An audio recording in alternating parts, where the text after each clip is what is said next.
The call came on an ordinary Wednesday afternoon, just as I was setting my coffee mug down and settling into my worn-out desk chair.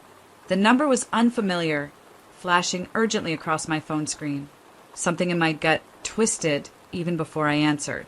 "Hello, is this Emily Carter?" the voice on the other end asked.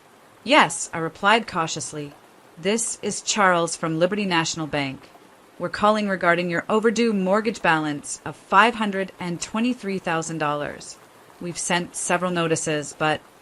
The words blurred. Mortgage? $523,000? I didn't own a house. I didn't even own a new car. "You must have the wrong person," I said, my voice shaking despite my efforts to sound calm. "Ma'am, the documents we have show your full name, date of birth, and social security number. You are listed as the primary borrower on the loan taken out 3 years ago." 3 years ago.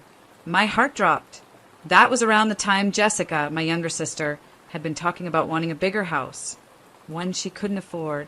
I sat frozen, the hum of my computer fan filling the silence. My mind raced, flipping through memories I didn't even know I was storing. Jessica flashing Pinterest boards at family dinners, my parents gushing about how Jessica deserves the best, how we all pitch in for family. But pitch in like this? After hanging up with the bank, promising to look into it when I could barely breathe, I pressed my palms to my eyes hard. My small, one-bedroom apartment around me suddenly felt like it was caving in. There had to be a mistake. There had to be. I rifled through my drawers, pulling out every old document I had, praying I would find some clue that proved it wasn't me. But deep down, the icy grip of betrayal had already begun to wrap around my ribs. Because if it wasn't a mistake, there was only one explanation. I thought about how my parents always called me the responsible one. The one who didn't need help, who wouldn't make a fuss. Meanwhile, Jessica flitted from one bad decision to another, cushioned by Mom's whispered excuses and Dad's tired sighs. It had always been that way. I was the background character in my own family, useful, dependable, invisible. I pressed my forehead against the cool wood of my desk. Tears burned the back of my eyes, but I refused to let them fall. Not yet. This wasn't just about money. It was about trust, about being treated like my future, my life, was something they could casually sign away without even a warning. My phone buzzed again, this time a text from my mother. "Hey, sweetheart. Hope you're having a good week. Family dinner Sunday." Family dinner. Like everything was normal.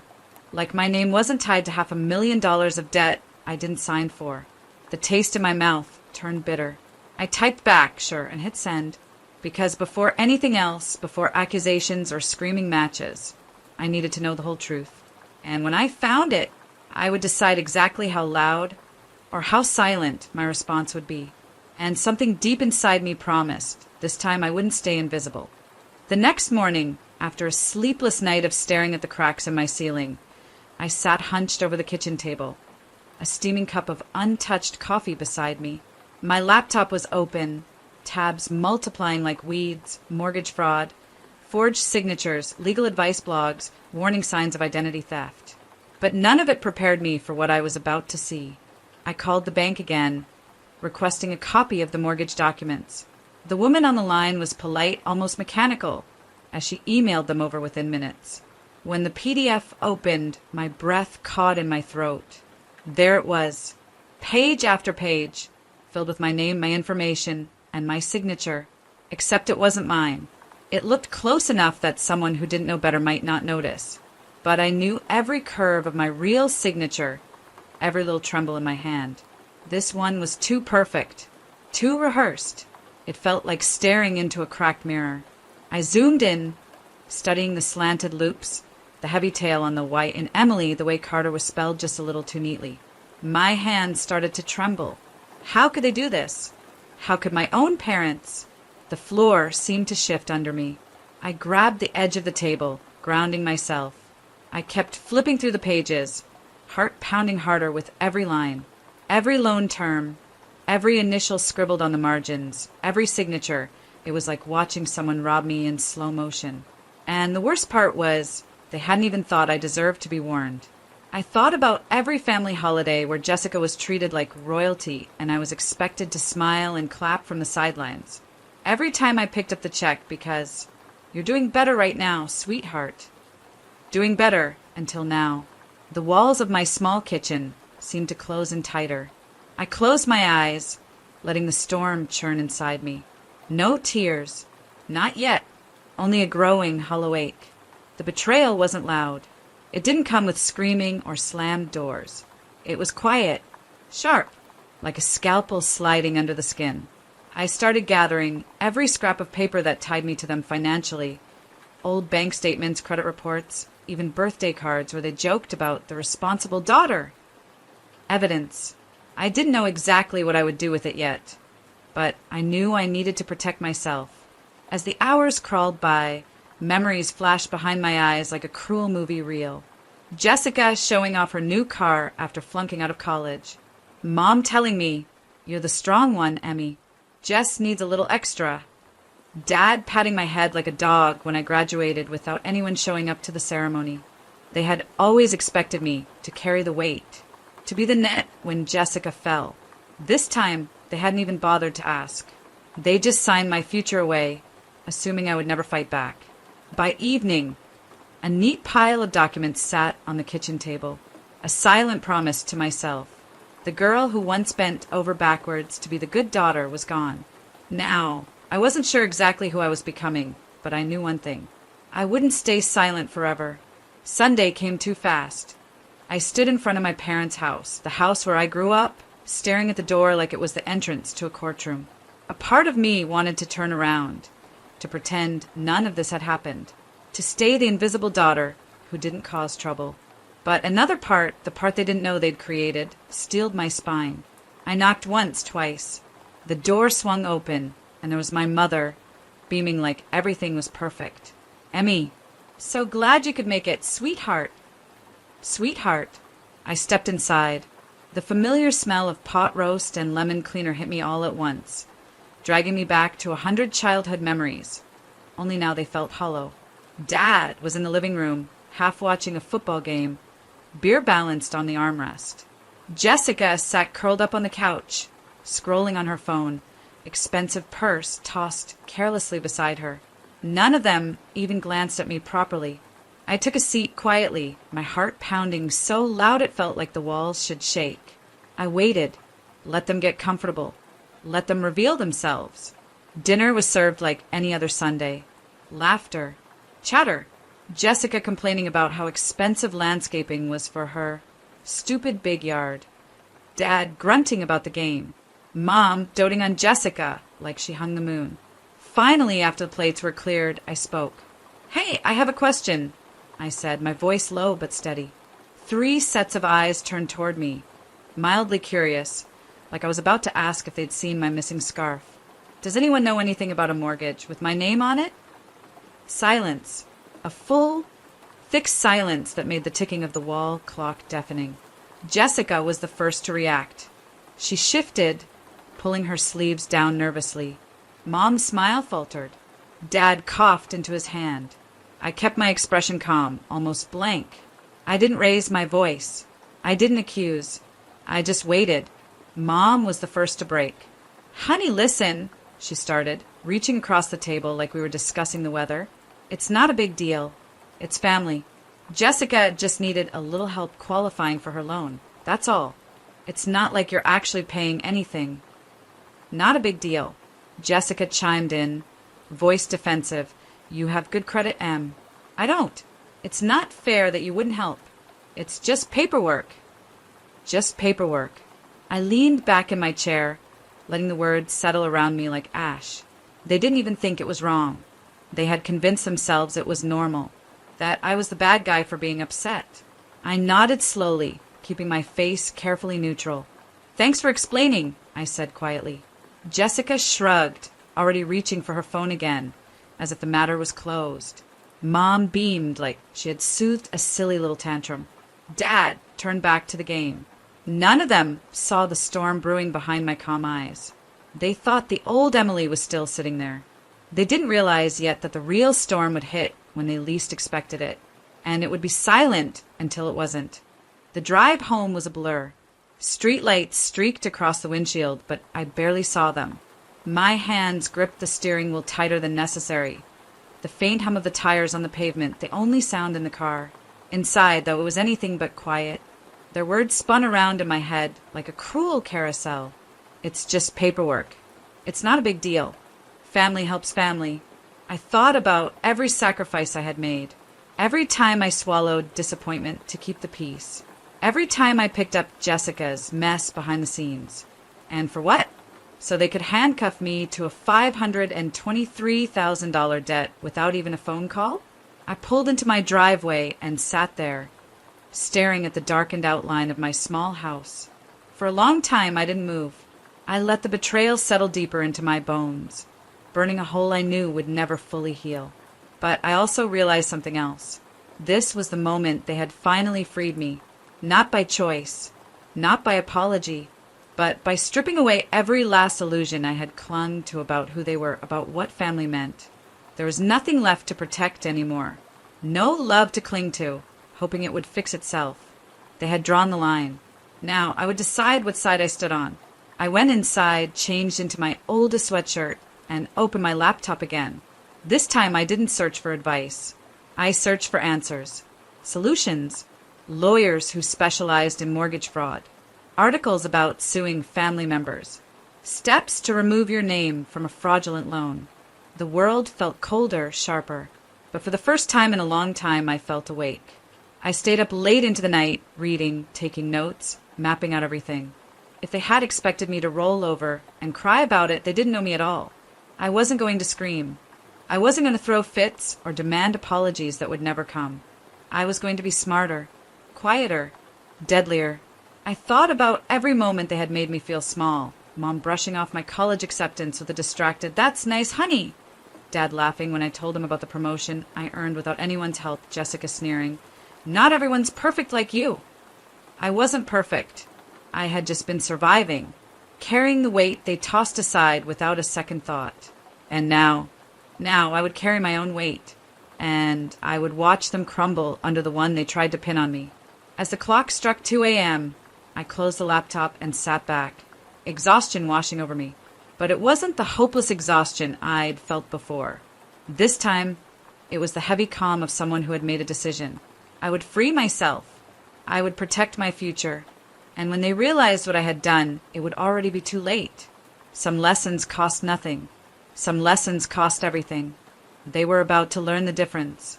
The next morning, I woke up with a clarity I hadn't felt in years. It was strange how betrayal, once fully realized, could sharpen the mind instead of breaking it. I called out of work, telling my boss I needed a personal day. She didn't ask questions. I think she heard something different in my voice, a quiet finality that didn't invite small talk. My first stop was a local coffee shop not far from downtown. It was quiet, tucked between a florist and a bookstore.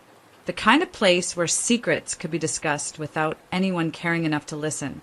I sat at a corner table, nursing a bitter black coffee, waiting for my appointment. At exactly 9 a.m., he arrived. Mr. Warner, a real estate attorney recommended by a friend, someone known for being discreet and ruthless when necessary. He was older, sharp-eyed, with the no-nonsense energy of someone who had seen too many ugly family battles to be fazed by one more. I handed him the documents I had gathered, the mortgage papers with my name plastered across them, the letters from the bank demanding payments, my credit report showing the hit my score had taken. Mr. Warner flipped through the stack methodically, eyebrows drawing together slightly. When he finished, he set the papers down and looked at me steadily. "You understand what this means, right?" he asked. I nodded. They committed fraud. Identity theft, technically. It's criminal. Hearing those words out loud felt like a punch and a bomb all at once. Fraud. Identity theft. Not just family drama. Not just a misunderstanding. Crimes. I didn't cry. I didn't rage. I just leaned in and asked the only question that mattered. How do I fix it? Over the next 2 hours, Mr. Warner laid out the plan. File a police report. Notify the bank in writing, officially disputing the loan. Begin proceedings to have my name legally removed. Sue, if necessary, for damages. It wouldn't be fast. It wouldn't be easy. And it would absolutely destroy whatever fragile ties remained with my family. but it would also save my future. As I listened, taking notes carefully, I realized something important. I wasn't doing this to them. I was doing this for me. They had made their choices. I was just choosing differently now. When the meeting ended, Mr. Warner shook my hand firmly. "You're doing the right thing, Emily," he said. "Don't let guilt make you weak." I tucked his card into my wallet and left the cafe, stepping into the bright, unforgiving sunlight. Outside, life moved on. People laughed, cars honked, a mother scolded her child lovingly on the sidewalk. I realized, standing there, that my life could move on too. Without them. It wouldn't be easy, but it would be mine. And for the first time, that was enough. The police station smelled faintly of old coffee and something metallic, like worn-out filing cabinets. I stood at the counter, feeling oddly detached as I explained to the officer that I needed to file a report for identity theft. When he asked for the details, I handed over the thick file Mr. Warner had helped me compile. Documents, timelines, copies of my ID, the fraudulent loan papers. As the officer flipped through them, I caught a flicker of something across his face. Recognition, disbelief, maybe even a small flash of anger on my behalf. "You sure you want to move forward with this?" he asked quietly, glancing up at me. "If I don't," I said evenly, "they'll keep taking from me." He nodded, stamped the papers, and handed me a copy of the report. It was official now. From there, the dominoes began to fall faster than I had even dared hope. I mailed the certified letter to the bank that same afternoon, attaching the police report and a formal dispute notice. I remember standing at the post office counter, the pen trembling slightly in my hand as I signed the last form. Not from fear, from the weight of finality. There would be no taking this back. The next few days passed in a tense, eerie silence.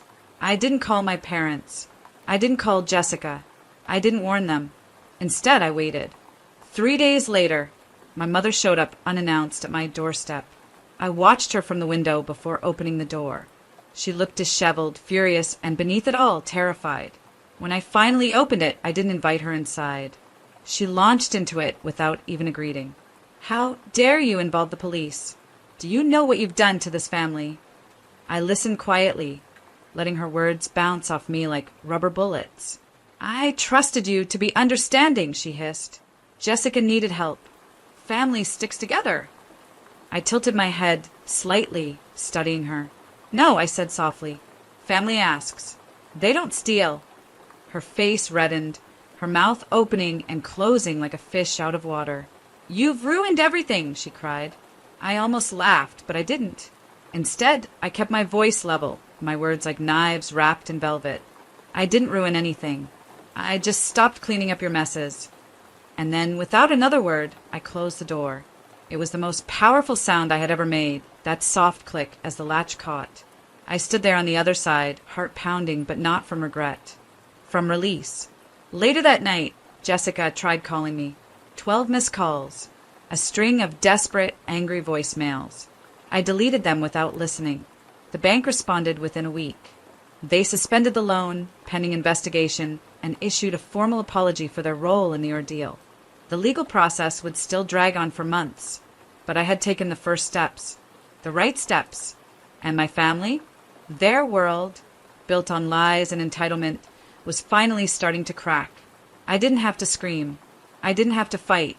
All I had to do was stand still while the truth did its work.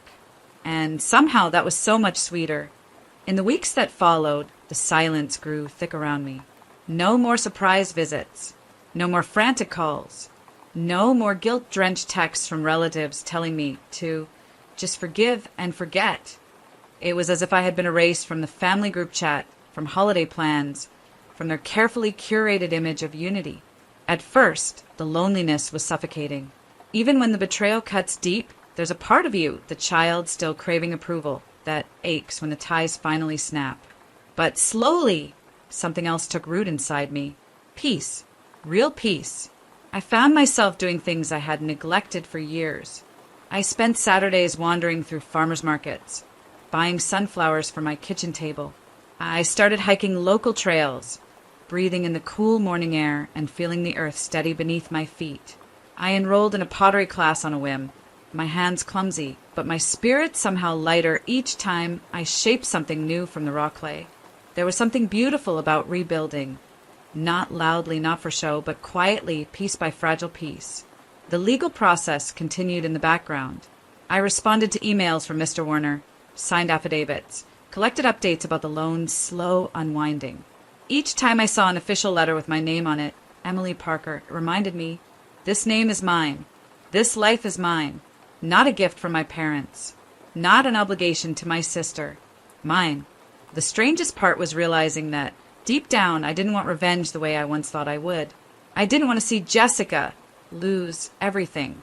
I didn't want my parents dragged through public shame. I just wanted distance. Freedom. A chance to live without carrying the invisible weight of debts I never agreed to bear. One evening, a few months after it all began, I sat on my small apartment balcony with a cup of tea, watching the city lights flicker to life. I thought about the girl I had been, the one who kept saying yes out of fear, who kept absorbing every blow like it was her duty. And I thought about the woman I was becoming, quiet, steady, unbreakable in a way no shouting match could ever achieve. A soft breeze lifted the edge of the old throw blanket wrapped around my shoulders. I smiled into the darkness and whispered the words I had waited a lifetime to believe. I owe them nothing. Not anger, not explanations, not even forgiveness on their timeline. Just silence. And in that silence, I finally found myself. The final confrontation wasn't loud. It wasn't a screaming match or a tearful apology. It wasn't anything dramatic at all. It happened on a quiet Sunday afternoon, almost a year after everything had started. I had just come back from a pottery fair, arms full of handmade mugs and bowls, when I saw them, my parents and Jessica, standing awkwardly outside my apartment building. They looked smaller somehow. Jessica's once perfect hair was unkempt, her eyes darting around nervously. My mother clutched her purse so tightly that her knuckles were white. And my father, the man who once bellowed that family was about loyalty, couldn't even meet my gaze. They were losing everything. The bank's investigation had triggered a cascade of consequences. Jessica's loan had defaulted. The house she was so proud of was foreclosed. And with it, their carefully built illusion of control crumbled. I paused on the sidewalk, the late afternoon sun casting long shadows around us. They must have seen the change in me, because for the first time in my life, they didn't bark orders or demand explanations. They pleaded. "Emily," my mother began, voice trembling. "We made a mistake, but we're still family." Jessica stepped forward, her voice thin and desperate. "I need your help, just for a little while. Please don't turn your back on us." There was no anger inside me anymore. No burning need to lash out or make them suffer. Just a deep, calm certainty. I set down my bags slowly and stood up straight. I looked at each of them, really looked, at their faces full of fear, regret, and the realization that I no longer belonged to them. They hadn't come because they loved me. They had come because they needed something from me again. And this time, there would be nothing to take. "I hope," I said, my voice steady and clear, "that one day you understand what real family means. But it's not something you can steal, or fake, or demand when it's convenient." I picked up my bags again, feeling the weight of them, solid and real in my hands. "And as for me," I added quietly, "I'm finally free, and I'm not coming back." Their faces crumpled, my mother's mouth opening in protest, Jessica's eyes welling with tears. But I didn't wait to hear what they said next. I turned, walked past them, and never looked back. As I reached the stairs to my apartment, I paused for just a moment, the afternoon breeze ruffling my hair. I whispered, not to them, but to myself, "Sometimes walking away is the loudest thing you'll ever say." And with that, I climbed the stairs, step by step, leaving behind everything that had once broken me, and ahead of me, a life that was finally beautifully mine.